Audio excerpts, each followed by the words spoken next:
1968 жылы жас Ирис пен оның күйеу жігіті Пол Скейви мейрамханасының ашылуына қатысады. Пол Ирисқа ұсыныс жасап, оның саусағына неке жүзігін тағады. Сол сәтте Ирис қорқынышты нәрсе көреді.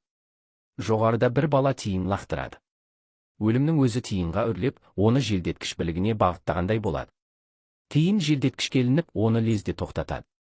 Осы кезде мұнара ішінде адамдар билеп жүр, аяқтары астындағы шыныдағы жарықтардың тез таралып жатқанын білмейді. Ирис пен Пол орнынан қозғалғанда төмендегі металл тіректер шекті шегіне жетеді. Болттар бірінен соң бірі үзіледі. Кенет тиын желдеткіш пышағын сындырып, оны газ құбырына ұшырады. Бишілер жалғаса бергенде жарықтар кеңейіп, газ ауаға тарай бастайды. Ирис айналасындағы барлығынан мазасызданады. Кенет Пол еденнен құлап кетеді. Адамдар бірінен соң бірі құлап, металл арқалықтарды ұстауға тырысады. Төменде жердегі қызметкерлер дүрбелеңге қашады. Пол арматурланған шыныға ілініп қалады. Ирис көмекке айғайлайды, бірақ ешкім келмейді. Ол Полға жетуге тырысады, бірақ ол тайып құлап кетеді. Дүрбелең басталып, қорқып кеткен адамдар қашуға тырысады.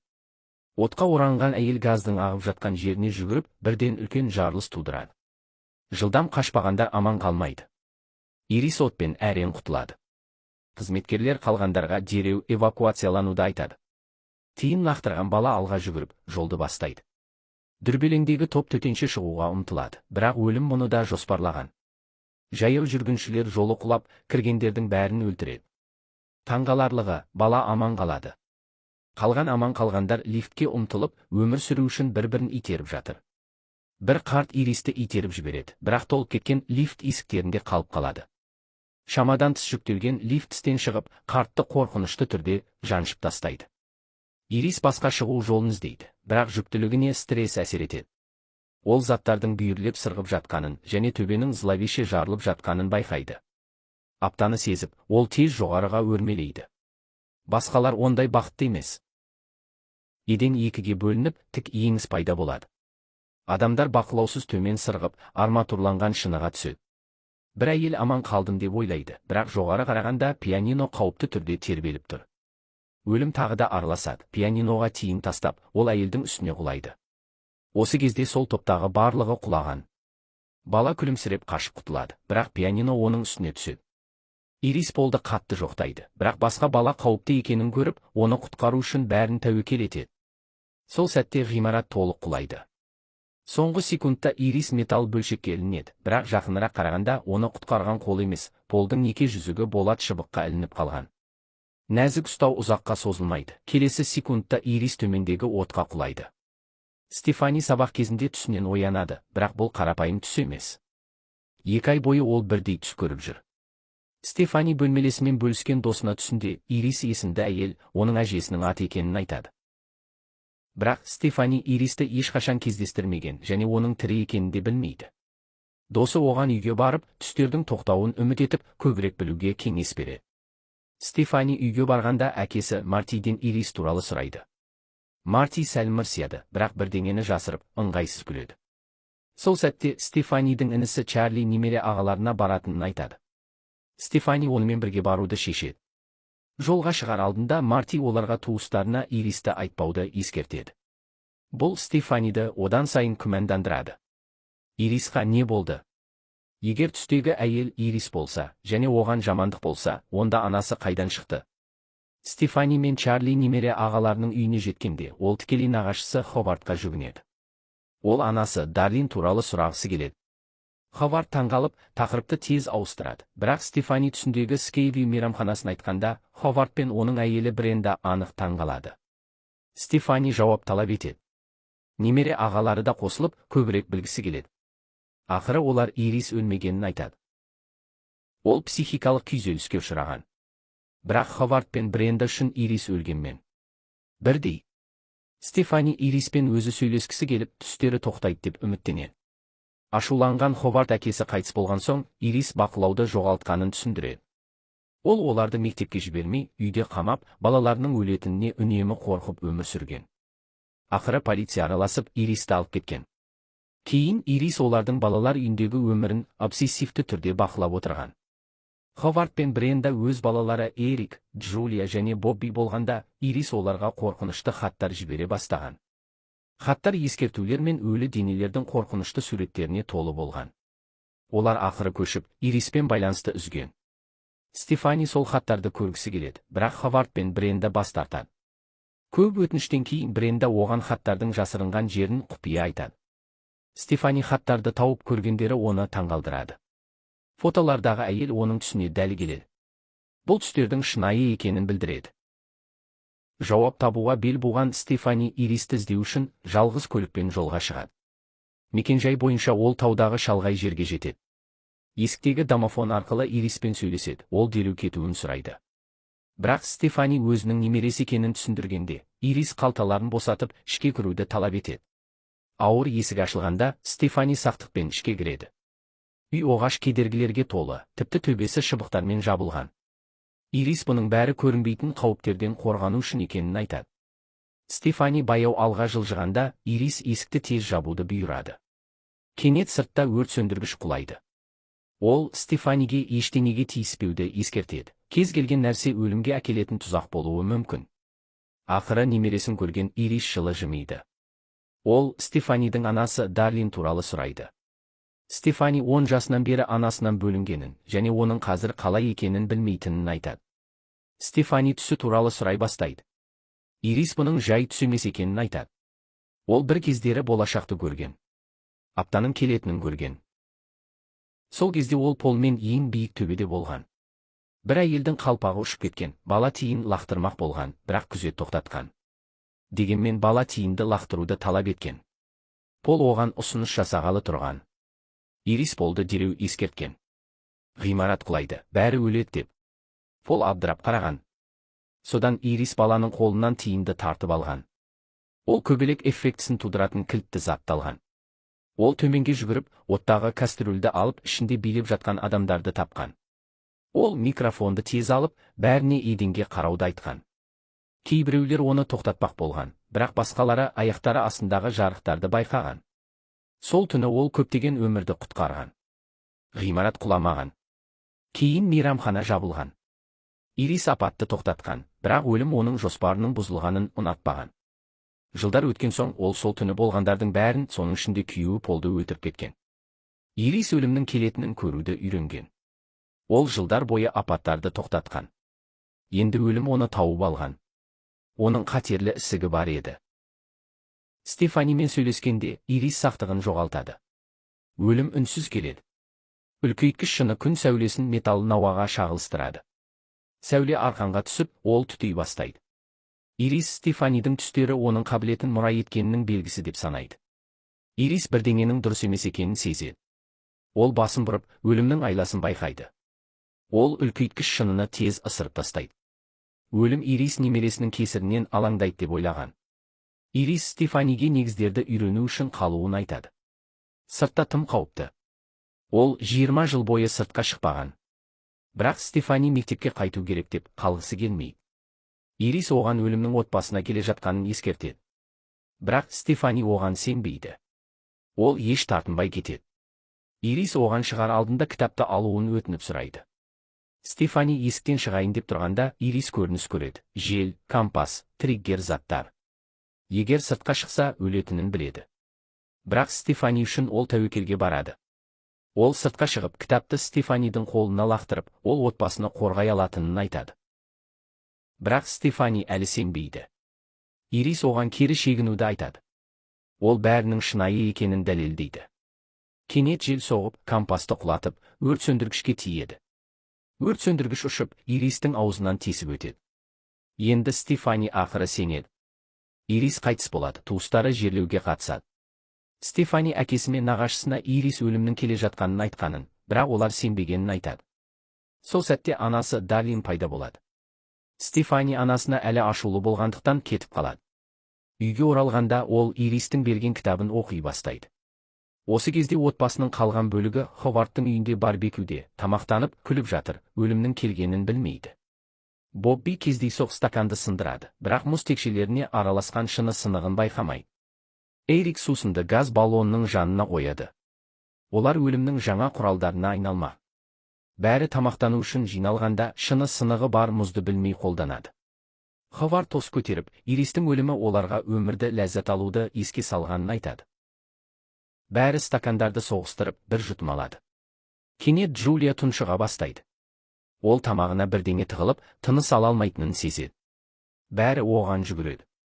Бірақ ол тек қате жұтып қойған, ол жақсы. Ішкі бөлмеде Стефани Иристің кітабын оқиды. Ол тиын оқиғасы мен барбекю гриль туралы тарауды көреді. Осы кезде Эрик сыртта грильді жағып жатыр. Бобби Чарлиді трамплинге секіруге шақырады, бірақ олар астында жасырынған өткір тырманы көрмейді. Кітап Стефанидің қолынан түсіп кетеді. Ол қорқынышты қауіп сезеді. Гриль жағылғанда фото жақтау құлап, сынып кетеді. Шыны сынығы еденнен секіріп өтеді. Кімнің сусынында өлімге әкелетін шыны бар? Ховард сусыннан бір жұтым алады, бірақ ештеңе болмайды. Камера Дарлиннің стақанына жақындайды. Ол ма? Стефани бірдеңенің дұрыс емес екенін сезіп, Ховардтың үйіне қарай жүріп, Чарлиге қоңырау шалады. Өкінішке орай, ол жауап бермейді. Трамплиннің тігісі босап, сынуға жақын.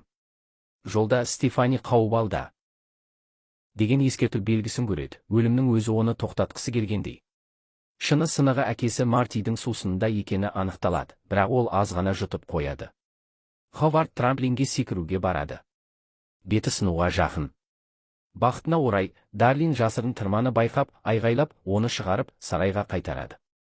Бірақ сол сәтте Бренда кездейсоқ бөтелкені құлатып, жанындағы машинаның қосқышын соғады. Төмендегі құбырлар бұралып, дірілдей бастайды. Сол тырма қайта сырғып түседі. Стефани келгенде өлім өз өнерін бастауға дайын. Ховард оны қарсы алуға барады. Кенет Боббидің аяғы трамплинге ілініп қалады. Джулия қарағанда шыны сынығы оның стақанынан түседі. Ховард шыныға басып, бірден өткір ауырсынуды сезеді. Сол сәтте тырма шөп шапқышқа түседі. Ховард тепе-теңдігін жоғалтып құлайды. Шөп шапқыш оған қарай жүріп, оның өмірін аяқтайды. Туыстары тағы бір жерлеуге қатысады. Стефани үйге жүгіріп, кітаптарды қайта қарайды. Ол жіп біреу аман қалды деген жазбаны табады. Ол кімнің кезекте екенін талдай бастайды.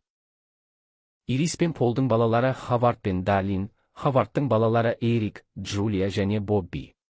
Дарлиннің балалары Стефани мен Чарли, олардың бәрі қанмен байланысты және өлімнен қашып құтыла алмайды. Стефани басқаларға өрнекті түсіндіреді. Бәрі мейрамхананың өлім тізімінен. Өлімнің реті Ирис көргенмен сәйкес.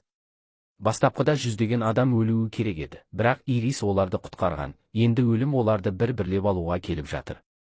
Өлім өлтіруде белгілі бір ретті ұстанады. Ол Ховардтың отбасынан басталып, Стефанидің отбасына ауысады. Марти мен Бренда қанмен байланысты емес, сондықтан олар өлім тізімінен тыс. Енді ең қауіпті Ховардтың үлкен ұлы Эрик, бірақ ешкім Стефаниге сенбейді. Олар оны обсессияға ұшыраған немесе қарғыс атқан деп санайды да бір-бірлеп кетіп қалады. Эрик жұмыс орнына келеді. Айналмалы желдеткіш ілулі шынжырға тиеді. Шынжыр Эриктің мұрын сақинасына дәл ілінеді. Жанында дезинфекциялық зат еденге төгіледі. Желдеткіш шынжырды баяу тарта береді. Эрик мұрын сақинасын шеше алмайды. Ол аяғының ұшымен тұрып, тепе-теңдікті сақтайды. Ол кездейсоқ жанындағы шамды соғады. Шам құлап, жанғыш дезинфекциялық затты бірден тұтандырады. Жағдай тез нашарлайды. Үстелде шыны сынып кетеді. Эрик ауырсыну мен дүрбелеңде шынжырдан босануға тырысады. Соңғы секундта ол шынжырды жұлып алады.